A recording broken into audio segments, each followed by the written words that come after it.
రెండో విషయం ఏం చెప్తా ఉన్నంటే సోదరులారా, తీన్మార్ మల్లన్న మీద కేసులున్నాయి. ఎందుకు?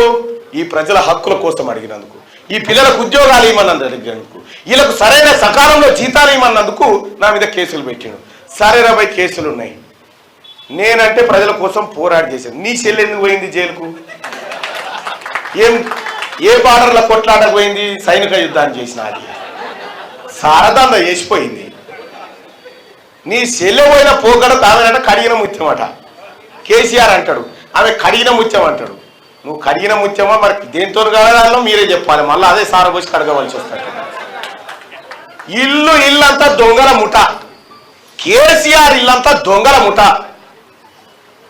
మా రాజేంద్ర అన్న చెప్పినట్టుగా టేపులు పెట్టుకొని కాదు, ఇక్కడనేమో టేపులు పెట్టుకొని గజాలల్లా, వాళ్ళేమో గొలుసులు పెట్టుకొని తిరిగిరు. పెద్ద పెద్ద గొలుసులు పెట్టుకొని తిరిగి హైటెక్ సిటీ చుట్టూ ఎక్కడికక్కడ దోపిడీ చేసిరు. మీసం వెలెత్తాడు కానీ మీసాలు లేవు వాళ్ళకి. ఇగో ఇటువంటి డైలాగులు కొట్టి జనాన్ని అనేకమైనటువంటి కన్ఫ్యూజన్కి. తీన్మార్ మల్లన్న మంచోడ కాదకి జనాన్ని అడిగితే తెలియరా? ఈ హనుమకొండ చౌరస్తా కాడికి వస్తావా? కేసీఆర్ నువ్వు పోతానా నేను వస్తాను నిలబడదాం, ఓ చెప్పారా పెడదాం.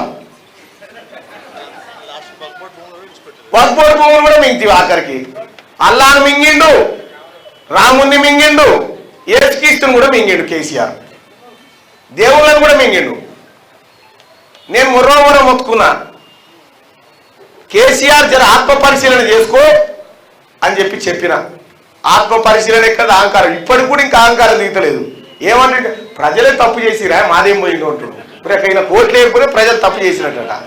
మా నాయన రాజేంద్ర గెలిస్తే ప్రజలు తప్పు చేసిరు అంటుడు. సిగ్గుండాలి ఏమన్నా చెప్పినందుకు. ఇంకొక 4 తారీఖు వరకల్లా మొత్తం దుకాణం టెంట్ అంతా ఇక్కపోతారు. ఆ తర్వాత నువ్వు, నీ కొడుకు, నీ అల్లుడు ముగ్గురే ఉన్నారుగా.